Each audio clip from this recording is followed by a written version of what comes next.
पे आज भी देखेंगे परेड होता है, वो कब होगा? जब दोनों देशों के बीच में शांति रहेगा। तो युद्ध में कौन सी बने होता है वो? हम तो कहेंगे सड़क ले आओ, लूट लेंगे लोग, और ट्रक लेके ट्रक वहां रख लेंगे। तो नहीं समझे, आएंगे बीचवा में चले जाएंगे, पत्ते नहीं चल रहे, बिहार पड़ता है, आप ट्रक लेके आओ। बाकी यूपी वाला रिक्वेस्ट किया भाई तुम ट्रक हम ही बात ट्रक आओ, की ट्रक हो कहना ना आधा कितना बैल था, बीचवा में से रास्ता मांग रहा था। अंग्रेजों ने कहा ठीक है रास्ता दे देंगे, भारत वालों ने कहा रास्ता ले, ठीक ले ले रास्ता ले ले, रास्ता दिया, रास्ता खत्म। अब बांग्ला देखो, पाकिस्तानी सच में बहुत कमी नहीं है, सच में मतलब उन चट्टे होते ही बहुत हरामी चाहते हैं। कैसे देखो तुमने 1947 में देश आजाद हुआ, और अब यहाँ भी चुनाव लड़ेंगे, यहाँ भी चुनाव होगा, जैसे भारत में यहाँ भी चुनाव होता है, यहाँ भी होता है, अंडमान में भी होता है, लक्षद्वीप में भी होता है। क्या अंडमान का कोई व्यक्ति चुनाव लड़के भारत का गृह मंत्री बनना चाहे तो हम लोग ये कहेंगे कि तुम वहां का कैसे बन सकता है? हमें क्या मतलब यार, तुम देश के नागरिक को कहीं के रहने हो। केरल का आदमी अगर चुनाव लड़के यहाँ जाके गृह मंत्री बनना चाहेगा, हम कोई विरोध करेंगे? भाई कोई भी कहीं का बन सकता है। कर्नाटक से देवगौड़ा साहब प्रधानमंत्री बने, गुजरात से मोदी जी प्रधानमंत्री बने, उत्तर प्रदेश से सबसे ज्यादा प्रधानमंत्री बने, समझे कि नहीं? हम लोग कभी कहते हैं, लेकिन ये पश्चिमी पाकिस्तान वाले इस पूर्वी पाकिस्तान को नीच बोलता था सब। क्या बोलता था सर? नीच, और बहुत बुरा बोलता था। लेकिन ये बंगाली था सब। अच्छा, बंगालियों में एक खासियत क्या है? कम पैसा रहेगा, कम हिसाब से जीवन जिएगा, ज्यादा पैसा रहेगा, ज्यादा जीवन जिएगा, अमीर गरीब दोनों खुशहाल रहेगा, किसी दूसरे से तीन पांच नहीं करेगा। बंगालियों में एक खासियत है, देखना ना, 2 घंटा लड़ाई करेगा तो हाथापाई नहीं करेगा। 2 घंटा से लड़ रहा है, আমি छोड़বो ना, बहुत माइस, আমি মারবো, हाँ बोलेगा खूब, আমি बकोट दे तू, लेकिन कुछ करेगा नहीं, लड़ाई नहीं करेगा, बड़ा सीधा होता है समझ। आपने अब यार पहले मारेगा, कुछ बोल रहे हो, कुछ पहले मारेगा। तो ये लोग बड़ा सीधा थे। तो यहाँ पे भी अच्छे लोगों के जो समझदार तो थे सब इधर भी।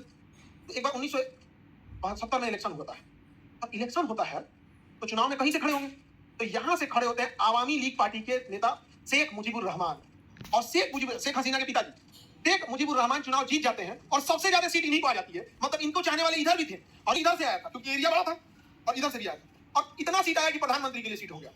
बड़ी खुश, और यहाँ के लोग भी बहुत खुश। अब भैया किसी राज्य का व्यक्ति प्रधानमंत्री बनेगा, पूरा राज्य खुश। अब जैसे मान लीजिए छत्तीसगढ़ का कोई व्यक्ति प्रधानमंत्री बनेगा तो छत्तीसगढ़ वाला स्पेशल खुश होगा, अभी गुजरात वाला स्पेशल खुश होता है, होगा कि नहीं? तो वैसे बांग्लादेश के पूर्वी पाकिस्तान के लोग स्पेशल खुश हुए। अभी गए जहाज से कहां पर? पाकिस्तान, शपथ लेने के लिए। शपथ लेने गए ना, इनको जेल डाल दिया। वो प्रधानमंत्री की शपथ लेने गया है, उसको जेल डाल दिया। कहा कितने करिए अच्छा प्रधानमंत्री बनेगा, उनको काला बोला, काला पता कितने प्रधानमंत्री बनेगा, बंगाली, उसको बंगाली गाली गलौज किया, कहा कि तुम प्रधानमंत्री बनेगा। अब तो पूर्वी पाकिस्तान के लोगों का आग बबूला हो गए कि जब तुमको हमसे इतना ही नफरत है तो हम तुम्हारे साथ क्या रहेंगे, हम देश आजाद कर लेंगे, हम देश आजाद कर लेंगे। अब यहाँ विद्रोह होने लगा, और कहा मुक्त होंगे, हम क्या होंगे, मुक्त होंगे। और इन्होंने अपना संगठन बना दिया, कहा कि हमारे नेता को छोड़ो, हथियार उठा लिया, नाम रखा मुक्ति वाहिनी। क्या नाम रखा? पाकिस्तान ने क्या किया, जनरल टिक्का खान को भेजा। किसे भेजा? टिक्का खान, उसका नाम था टिक्का खान। बूचर ऑफ बांग्लादेश कहा जाता है, बूचर ऑफ बांग्लादेश, कसाई।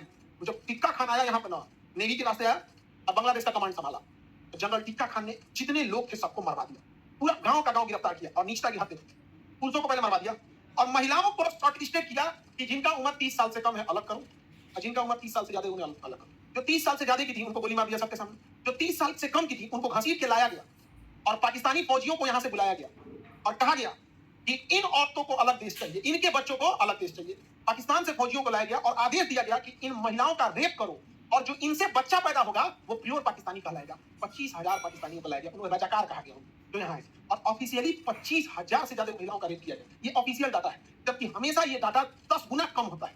अभी भी सामाजिक प्रतिष्ठा ऐसा होता है, कोई कहा जाएगा, और इतना अत्याचार कर दिया सब जिसका कोई हद नहीं। अब वहां के लोग जान बचाने के लिए भागे, तो कहां भागेंगे? भारत की ओर शरण लेने आए, 5-6 लाख लोग भारत में शरण लेने आए। इंदिरा गांधी थी प्रधानमंत्री। इंदिरा गांधी ने कहा मानेक साहब को बुला के युद्ध कीजिए। उन्होंने कहा कि बरसात का समय है, बांग्लादेश में बाढ़ आ जाएगा, हमारी पूरा सैनिक फंस जाएंगे, सब बाढ़ खत्म होने, ठंडी के दिन में युद्ध करेंगे। तो उन्होंने कहा युद्ध की तैयारी कीजिए। अब युद्ध की तैयारी चालू हो गई। अब इस युद्ध की तैयारी में जब बांग्लादेश में क्या होगा, युद्ध होगा, तो युद्ध केवल एक ही जगह पे तो लड़े नहीं जाते, युद्ध का तो पूरा इंटरनेशनल प्रभाव पड़ता है। अब इसमें जब युद्ध का प्रभाव पड़ा तो इंदिरा गांधी अपने पॉलिटिकल उसमें लग गई कि पॉलिटिकल सपोर्ट के लिए। तो इंदिरा गांधी ने संपर्क किया किससे? रूस से।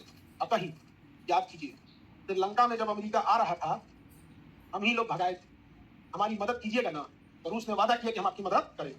इसकी खबर पाकिस्तान को लग गई, पाकिस्तान अमेरिका चल गया कि हमारा टुकड़ा करने वाला है, तो आप मदद कीजिएगा ना। तो ये भी कहा कि हम मदद करेंगे। अमेरिका उसकी इंदिरा गांधी को फोन किया, कहा कि पाकिस्तान की ओर एक भी नजर उठा के देखेंगे तो बिल्कुल ठीक नहीं होगा। इंदिरा गांधी फोन रखी, मानेक साहब को फोन की, युद्ध करिए, युद्ध करिए। समझा गया? इंदिरा गांधी युद्ध शुरू कर दी, अमेरिका का घनघोर बेइज्जती हुआ। अमेरिका कहा कि ये कैसे महिला है, हम धमकी दिए तो आज ही स्टार्ट कर दी युद्ध यार, बहुत खतरनाक है यार। उसका अमेरिका फोन किया, इंदिरा गांधी को बुलाया कि आप अमेरिका आइए, मैं युद्ध के बाद आए, युद्ध के बाद आए। अब यहां से भयंकर रूप ले लिया, भयंकर रूप ले लिया। अब यहां से इंडियन आर्मी अंदर चली गई, इंडियन आर्मी अंदर चली। और इंडियन आर्मी ने जितने वहां पर जो मुक्ति वाहिनी के लोग थे, जिनके सामने उनकी माओ को गोली मारा गया था, उनकी बहनों के साथ रेप किया गया था, इंडियन आर्मी ने बस उन्हें बुलाया और हथियार दिया। उन्होंने कहा कि हमें चलाना नहीं आता, कोई दिक्कत नहीं, 5 गोली चलाएंगे, हम सीख लेंगे। इंडियन आर्मी ने बस उन्हें सिखा दिया कि गोली कैसे चलता है, निशाना सीधा कैसे लगता है, गोली चलाने में सांस नहीं लेना होता, उस टाइम पे सांस रोक लेना होता है, ट्रेनिंग दे दिया। बस इंडियन आर्मी भर भर के हथियार दिया। इसके सामने उसके बाप को गोली मारा गया, कि माँ को गोली मारा गया, कि बहन का रेप किया गया। वो इंसान कितना खतरनाक लड़ेगा। तो जो बांग्लादेशी मुक्ति वाहिनी थे ना, किसी किसी को 10-10 गोली लग गया, फिर भी बंदूक उठा के मार रहा है। 10 गोली लगल है, पता है कि मारने वाले हैं, खून के बाहर में जाए सब, पूरा परिवार मार दिया, पूंजी बचल है, मार रहा है। इतना मार मारे सब मुक्ति वाहिनी ना। अब पाकिस्तान का तो चुका बहुत खतरनाक हो गया। अब पूरे बांग्लादेश के अंदर कौन घुस गया? Indian army.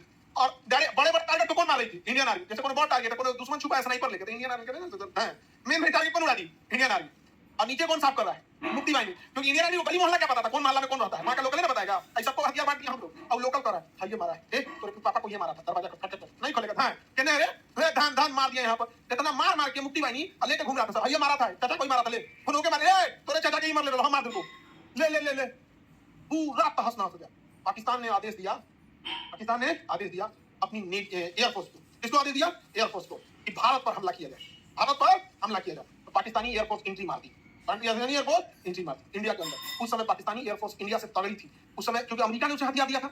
और हम लोग का भी एयरफोर्स बढ़िया था। देखो जहाज से मतलब नहीं होता, चला कौन रहा से मतलब। अब इंदिरा गांधी को दिल्ली में भाषण देना, इंदिरा गांधी को दिल्ली में भाषण देना। अब पाकिस्तानी एयरफोर्स हमला कर दी थी।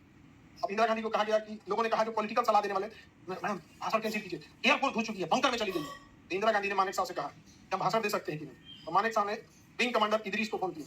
विंग कमांडर इदरीस ने कहा हम हैं इधर संभाल रहे हैं। विंग कमांडर इदरीस एयरफोर्स के थे। विंग कमांडर इदरीस ने पूरा संभाल कर रख लिया। एक पाकिस्तानी जहाज दिल्ली नहीं पहुंची थी। इंदिरा गांधी ने 1 घंटा का भाषण 1.5 घंटा तक दिया। जब इंदिरा गांधी उतर रही थी तो मीडिया ने पूछा कि मैडम अभी आप भाषण दे रही हैं, अभी भी भारत के ऊपर पाकिस्तानी जहाज मंडरा रहे हैं। तो उन्होंने एक शब्द में जवाब दिया था, मुझे अपनी फौज पर भरोसा है ना। ये था यहाँ पर। और इधर मानेक साहब ने मारा, पूरा भज्जी उठा के रख दिया, पूरा बांग्लादेश में घुस गया। और तब आती है हमारी नेवी, हमारी नेवी, जगजीत सिंह अरोड़ा, अन्ना के नहीं गया जगजीत सिंह। इन्होंने पूरा भारत को इधर से नेवी से घेर दिया।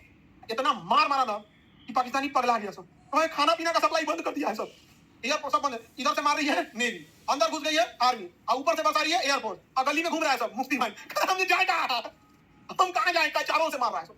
अब पाकिस्तान ने कहा बांग्लादेश को, अमेरिका को, कि महाराज मर जाएंगे तब आइएगा, जल्दी आइए। अमेरिका ने कहा अपना 7वां बेड़ा भेजा, और जिसमें परमाणु बम लगा हुआ था, पानी वाली जहाज का पूरा ग्रुप था, और वो 7वां बेड़ा आके और यहाँ चल दिया, 7वां बेड़ा चल दिया। इंदिरा गांधी को जब खबर लगी कि अमेरिका का 7वां बेड़ा परमाणु बम लेके चल दिया, उस समय हमारा परमाणु बम नहीं था, इंदिरा गांधी ने तुरंत मानेक साहब ने बताया कि madam it's very bad news, America चल चुका है, वहां परमाणु बम है उसके पास। इंदिरा गांधी ने कहा कि आप जंग के मैदान पे ध्यान दीजिए। रूस फोन किया, ऐसा चल दिया है वहां पर। रूस ने यहाँ से अमेरिका ने अपना 7वां बेड़ा भेजा था, रूस ने यहाँ से भेज दिया 40वां बेड़ा, और इस एरिया में बंगाल की खाड़ी में आके खड़ा हो गया रूस का 40वां बेड़ा। और रूस के 40वां बेड़ा ने अपने समुद्र के अंदर से सारी पनडुब्बियों को बाहर निकाल दिया और अपनी ऑटोमेटिक मिसाइलों को ऑन कर दिया। अब ये ऑटोमेटिक मिसाइल ऐसी थी कि 400 किलोमीटर दूर के एरिया को रहेंगे ना, बिना पूछले मार देगा वहां पे। ऑन करके बता दिया कि आप लौट जाइए, US air force, US navy, you are order to return from this bay of Bengal. रूस की सेना ने बोला लौट जाइए। अब रूस और ब्रिटेन एक साथ आए थे सब, रूस भी आया था और ब्रिटेन भी एक साथ आए थे सब। और डिगो गार्सिया थे, हाँ रूस और सॉरी ब्रिटेन और अमेरिका, ब्रिटेन और अमेरिका। और लंगर कहां डाले थे पता है? डिगो गार्सिया में। अभी दिखाया डिगो गार्सिया। ब्रिटेन ने कहा अमेरिका से वी आर टू लेट, हम बहुत लेट हो गए, अब लौट चलते हैं। तो अमेरिकी सेना यहाँ से लौट गए और रूस का 40वां बेड़ा यहीं खड़ा था। और रूस ने भारत से कहा हमला को 10 गुना तेज कर दो। भारत ने इतना मार मारा, वहां के राज्यपाल को फोन किया, अपना घर खाली कर दीजिए, हम मिसाइल मारने वाले हैं। तो घर खाली किया, गेट से बाहर गए थे तो मिसाइल मार दिए, ताकि देखिए हम चाहते तो आपको ही मार सकते, आपको बता के मारे हैं ना, हम हिंदुस्तान वाले हैं, हाथी पे वार करते हैं, सामने से, पीठ पीछे हम नहीं मारते। और आज भी हम पाकिस्तान वालों से करते हैं। याद रखो पाकिस्तानियों, जब तुम रात में सो जाते हो ना, हमें पता है कि कोई तुम्हारा बच्चा स्कूल ना जाए, कोई तुम्हारे छोटे बच्चे सड़कों पे खेले नहीं, कोई दुकान लगाने वाला गरीब इंसान कहीं दुकान से लौट रहा होगा, कोई मजदूरी करके लौट रहा होगा, उस समय भारत हमला कर देगा तो एक मासूम इंसान मर सकता है। इसलिए हम लोग रात में हमला करते हैं। और हम लोग हमला किसी के घर पे नहीं करते हैं, 3 पॉइंट एक्यूरेसी से मारते हैं, उसके आर्मी बेस के ऊपर यहाँ पर। और जिस दिन लगेगा बहुत पावरफुल है, बोल देना हम लोग हीरा मंडी वाले को भी उड़ा देंगे। आवाज शरीफ पाकिस्तान वाला हीरा मंडी का दलाल क्या बोलेगा यहाँ पे। अब आर्मी क्या हो गई, घेर ली, नेवी क्या की बड़ मार मारी इन लोगों को। लेकिन इसी बीच पाकिस्तान, अमेरिका ने इतना घातक चाल चला था, एक पानी के अंदर हमला करने वाली पनडुब्बी दिया था पाकिस्तान को, पीएनएस गाजी। और पीएनएस गाजी इतना खतरनाक था कि पानी के अंदर रहता था और जाके मार सकता था हमारे सबसे बड़े विमान वाहक बोट नेवी के विक्रांत को। और हमारा नेवी का विक्रांत अगर उड़ जाता ना तो तहस नहस हो जाते हैं, क्योंकि वो 1 किलोमीटर लंबा जहाज था, आधा किलोमीटर लंबा, और उसके ऊपर एयरपोर्ट था, वो पानी वाली जहाज के ऊपर एयरपोर्ट, तो हमारी लड़ाकू जहाज उस पे उतरती थी और वहां से समुद्र से उड़ान भर भर के मारती थी किसको, बांग्लादेश। बांग्लादेश चारों ओर से आ जाता है तो।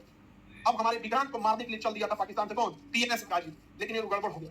पीएनएस गाजी ने यहाँ से जब मालदीव क्रॉस कर रहा था तो उसने एक लुब्रिकेंट की बात की थी कि हमारा ये लुब्रिकेंट लीकेज हो रहा है, और वो लुब्रिकेंट केवल पनडुब्बी में यूज होता है। इंडियन नेवी समझ गई, उसने अपनी पनडुब्बी चल दी है, आएंगे पीएनएस गाजी चल चुका है, और पीएनएस गाजी अगर चल रहा था तो हमारा विक्रांत को मार के गिरा देता, और हमारा विक्रांत डूबता तो उसके साथ साथ 40-50 एयरपोर्ट पे जहाजें उसके ऊपर थी, इतनी नेवी गिरती। और किसी भी देश का रीढ़ बोला जाता है विमान वाहक को, गिरने का मतलब सेना का मनोबल टूट जाएगा। तो हम लोगों ने आईएनएस विक्रांत को क्या कर दिया, छुपा दिए। आईएनएस विक्रांत को क्या कर दिया, छुपा दिए, बंगाल की खाड़ी में छुपा दिए। और इधर पाकिस्तान से चल दिया था पीएनएस गाजी, अब बंगाल की खाड़ी में घुस गया पीएनएस गाजी। अब पीएनएस गाजी को मारने की क्षमता थी आईएनएस राजपूत में, एक जहाज थी आईएनएस राजपूत। आईएनएस राजपूत का इंजन खराब था, आप हो गया है। अब उसका इंजन में मेंटेनेंस चल रहा था, अब खड़ा था विशाखापट्टनम में। कहां खड़ा था, तो इंडियन नेवी ने चाल चला, कहा कि क्यों ना हम पीएनएस गाजी को ही विशाखापट्टनम में बुला ले, गाड़ी किसी। तो इंडियन नेवी ने चाल चला, विशाखापट्टनम में हल्ला कर दिया, 1 लाख अंडा चाहिए, 1 लाख अंडा, 2 लाख लीटर ये दूध चाहिए, फल चाहिए, ये चाहिए, विक्रांत आ गया है, विक्रांत आ गया है, विक्रांत आ रहा है। विक्रांत पानी वाली जहाज 1 किलोमीटर, उस पे 10-15 हजार फौजी रहते हैं, और एक बार में 6 महीने का राशन रखता है, तो खाली कर देता है। तो पूरा ऑर्डर लगा दिया गया, इंडियन नेवी खरीदी कितना, तो 2 लाख के लिए आलू। कहा हो गया, आलू खत्म, अरे यार सब विक्रांत आ गया ले गया, विक्रांत आ गया ले गया, पूरा हो गया। और नेवी खरीदती है थोड़ा ज्यादा पैसा देती थी, क्योंकि उसको तुरंत चाहिए और ये ग्रेड चाहिए, सब पूरा विशाखापट्टनम में हल्ला हो गया, विक्रांत आ गया, विक्रांत आ गया। ये खबर पाकिस्तानी जासूस को लग गई कि विक्रांत आया है विशाखापट्टनम में राशन भरने के लिए। वो खबर दिया किसको, पाकिस्तान को। पाकिस्तान वाले खबर दिया पीएनएस गाजी को। अब पीएनएस गाजी मुड़ गया पीएनएस गाजी मुड़ गया, कहां मुड़ा, विशाखापट्टनम पे। अब विशाखापट्टनम में इंजन बंद करके खड़ा कौन था, आईएनएस राजपूत। आईएनएस राजपूत देखा, आओ बाबू आओ आओ। अब विक्रांत कहां खड़ा था, बंगाल की खाड़ी में। आई बैला मुड़ गया कहां पे, विशाखापट्टनम। आओ वहां पे आओ, बुलाया, और जैसे पार आया, बारूदी सुरंग था और टारपीडो मारा, बारूदी सुरंग में लड़ गया पीएनएस गाजी, और पीएनएस गाजी में भीषण ब्लास्ट हो गया, ऊपर लाश तैर रही थी। पाकिस्तान की अंतिम उम्मीद भी अब अपना दम तोड़ दी, पीएनएस गाजी डूब गया। अमेरिका इस पीएनएस गाजी को डुबाने वाला कोई दुनिया में नहीं था, लेकिन भारत ने खराब जहाज से मार के डुबा दिया उसे। अब जब पीएनएस गाजी डूब गया, तो तब यहां से निकला विक्रांत। अब कहा तो हम दुआरी पे लगा देंगे इतना मार मारा, इन लोगों की हालत खराब हो गया। इन सारे लोगों के पास एकदम खाने पीने को लाला पड़ गया था यहाँ पर। अब पाकिस्तान ने कहा कि अब हम क्या करें, तो पाकिस्तान ने पता किया कि इस रेगिस्तान में यहाँ पर लोंगे वाला एक जगह है जहाँ केवल 120 भारतीय फौजी खड़े, केवल 120 भारतीय। तो पाकिस्तान ने कहा कि काम करते हैं, अब तो हम हार रहे हैं, हम क्या करते हैं, ये एरिया कब्जा कर लेते हैं, कि जब नेगोशिएशन में बैठेंगे लोग तो हम कहेंगे हम ये तो वापस करेंगे, तुम मेरा ही वापस करो। तो यहाँ पर पाकिस्तान ने 6000 सैनिकों को भेजा, कितने लोगों से लड़ने के लिए, और पीछे बड़ा बड़ा टैंक भेजा, पूरा टैंक रेजिमेंट। अब टैंक देखे होंगे, आर्मर टैंक होते हैं एकदम, युद्ध में देखे होंगे इस तरह, इस पे बम मारिए तो झाड़ देता है इसे, बम मारता है इसे। अब 100 से ज्यादा आर्मर टैंक्स भेजा था और 6000 फौजियों को भेजा। अब पाकिस्तान देख रहा है, वहां से इंडियन आर्मी को खबर लगी कि पूरी पाकिस्तान की प्लाटून चली आई, पूरा सेक्शन बटालियन लेके चला गया। अब यहाँ थे मेजर चांदपुरी, कुलदीप सिंह चांदपुरी, ठीक थे, कुलदीप सिंह चांदपुरी। उनको दिल्ली से ऑर्डर आया कि आप केवल 120 जवान हैं, सामने से 6000 की फौज है और उनके साथ पूरा आर्मर्ड व्हीकल है, आप पोस्ट छोड़ के हट जाइए। तो मेजर चांदपुरी ने कहा, कुलदीप सिंह चांदपुरी, मैं सिख हूं, सिख, तड़ा लखनऊ एक लड़ावा तब गोविंद सिंह नाम रखा हुआ। मतलब अगर सामने 1.25 लाख की फौज है ना, तो भी सिख एक बार पीछे नहीं हटेगा, तब कहलाएगा कि उस गुरु गोविंद सिंह का शिष्य है, हम लड़ेंगे यहाँ पर। उन्होंने कहा कि हम लड़ेंगे। अब उनके पास कुछ था ही नहीं लड़ने के लिए, तो बारूदी सुरंग थे उनके पास, जिस पे टैंक लगा देते तो टैंक क्या होता, ब्लास्ट करके उड़ सकता, वो भी लिमिटेड था, वो भी क्या था, लिमिट। तो इन लोगों ने क्या किया, रेगिस्तान में फॉरवर्ड पोजीशन पे उस बारूदी सुरंगों को लगाया, जिस पे टैंक चढ़ेगा तो उड़ जाएगा, और बाकी जगह पे खाना खाने वाला टिफिन कई लेयर का नहीं होता है, उसको निकाल दफना दिया। पाकिस्तानी टैंक आया, पहले ओरिजिनल माइंस पे चला, उड़ गया, दूसरा चला, उड़ गया, पाकिस्तानी डर गया। अब उस समय हमारे यहाँ जोधपुर एयरफोर्स था, उस समय रात में जहाज उड़ान नहीं भर सकती थी, 1971 की बात। आई सब सोचा था रात भर में कब्जा कर लेंगे, लेकिन इन्होंने बस 3-4 को बारूदी सुरंग बिछाए थे, अब 3-4 उड़ गया, बाकी पाकिस्तानी डर गया। टिफिनमा को बारूदी सुरंग समझ के रात भर निकाल रहा था, बैला कुली रात खत्म कर दिया सब। जब भोर हुआ ना, कहा से सुधरा तो टिफिन रे, हमला करो। अब इधर से मेजर कुलदीप सिंह चांदपुरी, इन्होंने कहा इधर से हमला करो। अब पूरी इंडियन आर्मी महज 120, वहां 6000 मार के सुला दिया सब। लेकिन तब पाकिस्तानियों ने कहा सेना पीछे हटो, टैंक आगे ले आओ। टैंक के पीछे पाकिस्तानी छुप गए सब, हमला करना। अब टैंक पे कुछ असर नहीं करता, बम मारेंगे उड़ जाएगा, झाड़ देगा जब बम मारेंगे। अब आर्मी क्या करे, लेकिन अफसोस की बात है कि सुबह हो चुकी थी और जोधपुर से एयरफोर्स चल चुकी थी। तब तक एयरफोर्स आई, इतना बम्बार्डमेंट की कि टैंक के अंदर से निकल के टैंक छोड़ के भाग गया सब, पाकिस्तानी सब टैंक छोड़ के भाग गया सब। और महज 120 जवानों को ये लोग नहीं हरा पाए पूरे टैंक के साथ। और इधर इंडियन आर्मी पूरा बम्बार्डमेंट कर रही थी और यहाँ पे पूरी इंडियन आर्मी घेर ली चारों ओर से। तो मानिक साहब रेडियो पे आए और उन्होंने कहा कि आपके साथ एक फौजी की तरह सलूक किया जाएगा, आप सरेंडर कर दीजिए, आपका देश हार चुका है, घुटने टेक चुका है, आपको इज्जत से घर लौटने दिया जाएगा, परिवार के साथ खुश रहिएगा, नहीं तो इंडियन आर्मी घेर चुकी है, 2 दिन का मोहलत देते हैं, आप सरेंडर कर दीजिए। 2 मिनट बाद सरेंडर कर दिया सर। जानते कितना सरेंडर किया, 93,000। कितने फौजियों ने सरेंडर किया? और इधर हम लोग के कितने थे, इस 120 को आदेश था कि पीछे हटो, लेकिन नहीं हटे थे। और इनको था कि लड़ो, लेकिन 93,000 सरेंडर किए थे। बाप बाप होता है। 93,000 फौज ने क्या किया था? सरेंडर किया था। इन 93,000 को ये स्टार नोच दिया गया, उनका बेल्ट हटा दिया गया, हथियार ले लिया गया, सरेंडर किया। और हम लोगों ने उनको लाए, फिर बांग्लादेश को आजाद किए और पाकिस्तान से कहें कि तुम लिखो कि बांग्लादेश तुम्हारा नहीं है। पाकिस्तान लिखा, आज के बाद बांग्लादेश मेरा नहीं है। और तब शेख मुजीबुर रहमान को लाया गया और शेख मुजीबुर रहमान पहले प्रधानमंत्री बने बांग्लादेश के। और बांग्लादेश का राष्ट्रीय गीत रविन्द्रनाथ टैगोर ने लिखा, अमार सोमार बांग्ला। समझा कि नहीं गया? अमार सोमार बांग्ला। और तब जाके यहाँ पे रखा गया। इस युद्ध ने दिखाया कि हम एक थे। भारत मेजॉरिटी में, यहाँ देखिए हमारे यहाँ हर धर्म के लोग, लेकिन मेजॉरिटी जो सेना लड़ रही थी वो हिंदू धर्म की थी, मेजॉरिटी सेना। लेकिन सेना का नेतृत्व करने वाला मानेक साहब पारसी धर्म का था।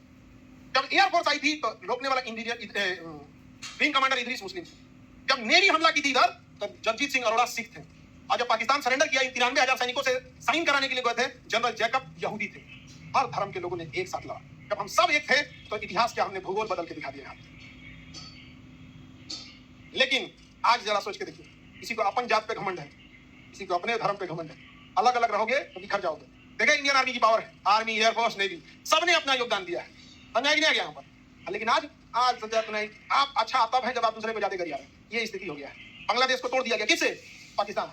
और आज कहिएगा कि चिकन ने चौड़ा करने के लिए इतना आसान है, इतना आसान है। बताओ आसान था?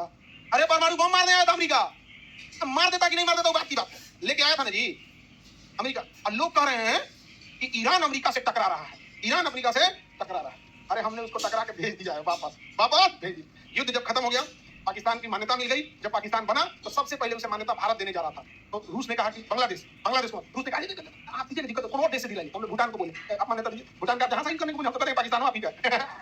आपको पता है भूटान की सुरक्षा हम लोग करते हैं, भूटान की आर्मी की सुरक्षा, भूटान की जिम्मेदारी किसकी है? हम लोग। भूटान में कौन आर्मी है? Indian army. तो भूटान ने क्या दे दिया? मान्यता दे दिया कि बांग्लादेश एक स्वतंत्र देश है। फिर भारत ने दे दिया, फिर रूस ने दे दिया, और धीरे धीरे क्या बन गया? बांग्लादेश का निर्माण हो गया। युद्ध खत्म हो गया तो इंदिरा गांधी गई थी अमेरिका में, और अमेरिका में जाके अमेरिका के संसद में बोली थी कि भारत एक संप्रभुत्व संपन्न राष्ट्र है, हम अपने डिसीजन लेने के लिए स्वतंत्र है। कोई देश हमें यह ना सिखाए कि हमें क्या करना चाहिए क्या नहीं करना चाहिए। बगल में खड़े थे उसके राष्ट्रपति, अमेरिका के राष्ट्रपति बगल में खड़े। जब इंदिरा गांधी लौट के आई तो भारत में उन्हें खिताब दिया गया आयरन लेडी का। कौन सा खिताब दिया गया? Iron lady. लेकिन इंदिरा गांधी को ऐसा लगा ना कि कुछ भी कर सकती है, उन्हें लगा पूरी दुनिया जीत सकती है। तो देश में इमरजेंसी लगा दी। देश में क्या लगा दी?